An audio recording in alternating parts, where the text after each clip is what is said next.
Hello and welcome to Hope After. This is a space for couples navigating the impact of pornography on their marriage. It's a place where we slow things down, tell the truth, and begin to rebuild what has been shaken. And today we're talking about something that can feel a little uncomfortable at first, because when everything has just come out into the open and it's all a little bit chaotic, the instinct is often just to fix it, to talk more, try harder, pray harder, maybe be even closer. But what couples begin to realise soon is that without any structure, everything can start to feel unclear very quickly. Now, you might recognise this feeling. Have you felt like you're having the same conversation again and again, but nothing's really moving forward? Do you know that sense of wanting things to get better, but not quite knowing how? And maybe one day feels hopeful and the next day feels like you've gone back 15 paces. That back and forth is exhausting. Often it's not because you're doing anything wrong. It's because you're trying to rebuild something complex without a clear pathway. Jez, when we were in that early stage, what did it feel like trying to work things out without any real structure? Well, first of all, I thought it was going to be possible because you were, like I said before, I think you was always the kind of fixer. You were the go-to. You would sort things out. You would get things in place. And I thought that was going to be the answer. You get the help that I need. Yeah. And I'm going to be okay. And you're going to be okay. Yeah. But that's not reality. No. So I guess what happened was I discovered the pornography. I found it really, really upsetting. Didn't want this in our marriage. Jez disclosed he had an addiction. I Googled how to fix him. He said, sorry. I said, try this. And we thought happily ever after. Yeah, that's kind of what we did. But then something else would come up, or that wouldn't work, or it was taking too long, or we weren't seeing results.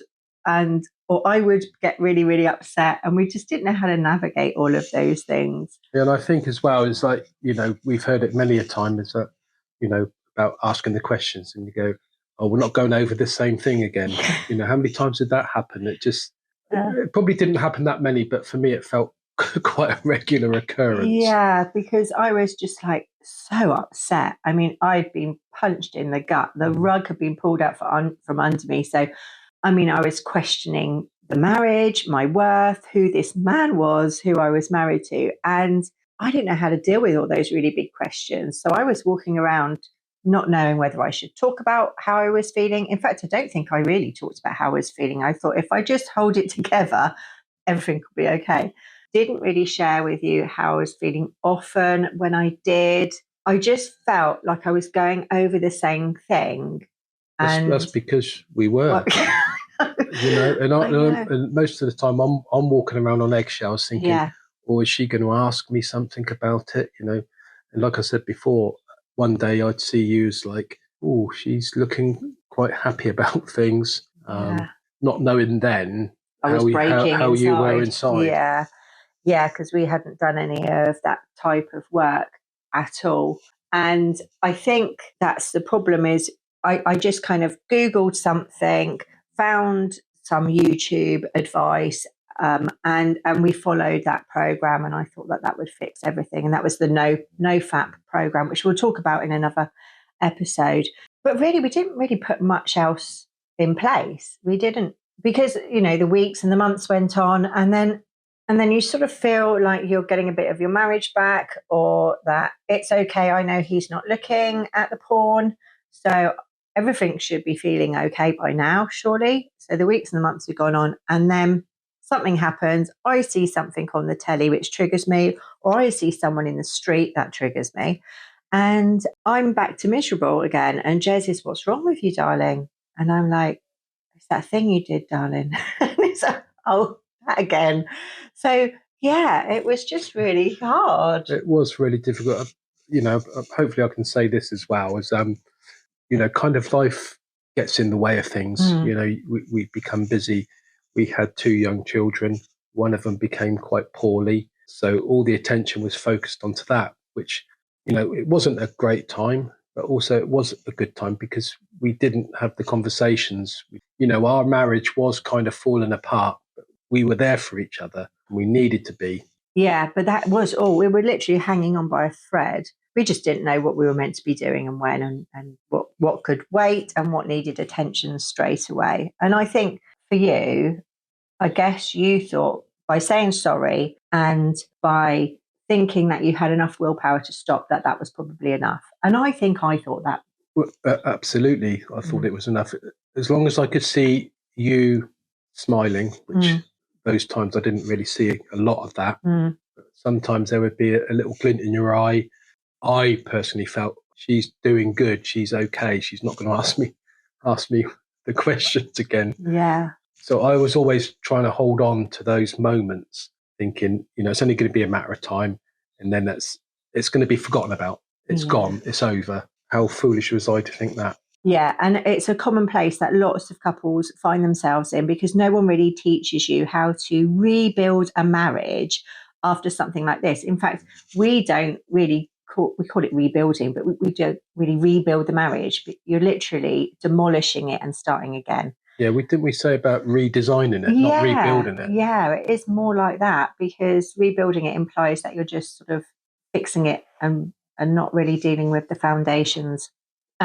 So couples end up generally circling around the same conversations, misunderstanding each other and possibly leading to tension, or trying to move forward at completely different speeds and trying stuff and not knowing whether it's the right time to be trying it or is it actually going to work. So without structure, it can start to feel like you're drifting. Now, a structured recovery pathway, whether it's ours or somebody else's, it answers the question, where are we and what actually comes next? And that's what you need, because in those moments of chaos, you don't know, you're spiraling most of the time. You don't know what you're supposed to say, you don't know what you're supposed to do, don't know what's going to make things worse and what's going to help save the marriage. So instead of guessing or reacting, you start to understand what stage you're in, what needs attention now and what can wait. And often we get couples who they say, well, I know he's got the addiction. We've dealt with that. We don't need stages 1, 2, and 3 of your program. We just need the M bit, the marriage bit, the how to rebuild trust and, get together again bit. And actually, they haven't done stages 1, 2, and 3. They need to do. Those were the crucial bits that were missing from the recovery. It has to be a very structured pathway to help you navigate this really complex time in your marriage. Now, when we realised that these stages were going to work for us, how did that help you, Jez? Well, firstly, when you say about structure, I didn't kind of really get that. I didn't know much about structure. Again, I sort of like kind of just, it's what you wanted. You needed to work on this. My word, when we started working through it, to begin with, I thought it was going to be impossible. As we worked gently through it, and we didn't rush it, but just how important each and every stage of this program was. You can't just miss a bit because then something there kind of didn't feel right. You kind of go back to something and go, but this isn't right. And then we would like go, well, that bit's missing. Yeah. So I think with Joanne and what we've done with this stage works so well. Yeah. So the first stage, as you know, is after discovery. It's to slow everything down in a good way because everything feels urgent, a bit chaotic, a bit surreal. And rushing can lead to just repairing things on the surface, which is kind of what we did. There is unspoken resentment because there isn't that opportunity to share. And you carry that resentment, even if you're forgiving regularly, or false reassurance. Like Jez, he really meant that he was going to stop. And the willpower, he really thought he had enough. So the reassurance is false because it's not intentionally false, but it is. But structure helps you to slow down without losing direction. And with our program, it holds both people in the process. I think whatever program you choose, whether it's ours or somebody else's, it's really important to do identity work for yourself. really important for the woman to know that she is not hopeless. She is not unattractive, that you were not, that porn was not chosen instead of you. There is a lot of, it impacts your self-esteem greatly. So there's a lot of work that the woman needs to do, her own inner healing. The man, he needs to do a shed load of inner healing work, the deeper work, the, naming what was the emotional pain and what porn was actually covering up, what it was a coping mechanism for something. And that is a lot of work for the man to do. But the important thing is, even though you're both hurting in very different ways, is you have to come back together again. And a lot of programs don't have that. So it's really important that whatever program you choose, that it does have the bit where the husband and the wife come back together and they start to rebuild trust. So a structured approach, it gives the woman space for her pain. There's responsibility for the man, and it means no one's being overlooked. Now, one of the stages we have is naming the wound, and it's a real crucial stage. And I think we've skipped it completely. We were just like, we didn't even think about the impact it was having on me, or really addressing the fact that pornography had entered our marriage. I think it was just a case of you almost like not even defending yourself, but trying to fix it quickly and just thinking, oh, it's impacted Jo. Yes, she's really sad. This must be in our marriage. But there was a whole lot of deeper work that needed to be done with that. Also about building safety again, not just change. Stopping a behavior is not the same as rebuilding safety. Structure here, it ensures that honesty is consistent, accountability is clear, and trust is rebuilt slowly and not assumed. Now, what we've seen both personally and with other couples is this: couples without structure often revisit the same issues repeatedly. We did, didn't we? So issues that we visited repeatedly were my self-esteem was took a big knock. Well, I just going back to what you said earlier about, that the woman's not enough, she's not good enough. And I remember saying to you many times, it's nothing that you've done. But you couldn't get a grip of that, could you? No. You couldn't understand it completely. Yeah, it's just going back to the same old wounds again, like you were saying, how hurt you were, repeatedly telling me how much it's hurting. And I really knew that, I understood that. But I just felt, what else can I do? Yeah. I felt that there was nothing else I could do until we found out about trying to find the root cause. Wow, that opened up a whole new world, didn't it? Yeah. And then the emotional reconnection, the emotional intimacy that we were able to put into practice to help reconnect our marriage in a very different way. Because I'm sort of like trying to, do timelines, and I'm sure that when I found out or started to find out what the root cause was probably 5 years. Much later, yeah. 5-6 years after the initial discovery. Yeah, it's a long time of messy healing. Yeah, of a marriage going kind of nowhere, just being. Yeah, just avoiding and I just hoping. remember that there's this old saying, wasn't it? Let's brush it under the carpet. We did. And just leave it there. Yeah. And time would heal it. Yeah, and unfortunately we brushed so much under the carpet that every time I walked over the rug I kept tripping up. Well, likewise. Yeah, definitely. So emotional safety takes so much longer to rebuild without clear steps, as you've just heard. And progress, it becomes difficult to measure, which often leads to discouragement. One partner often ends up carrying more of the emotional weight. Now, you're in a marriage, and over time, those things quietly erode hope. So this isn't about making things rigid or clinical or turning your relationship into a checklist. It's about giving your healing a proper framework that's strong enough to hold it. If you're listening together, you might pause and gently explore, both of you. Do we feel like we're moving forward or just circling? Are we clear on what we're working on right now? Do we feel like we're carrying this together or separately? For the man, do you know what rebuilding trust looks like in practice?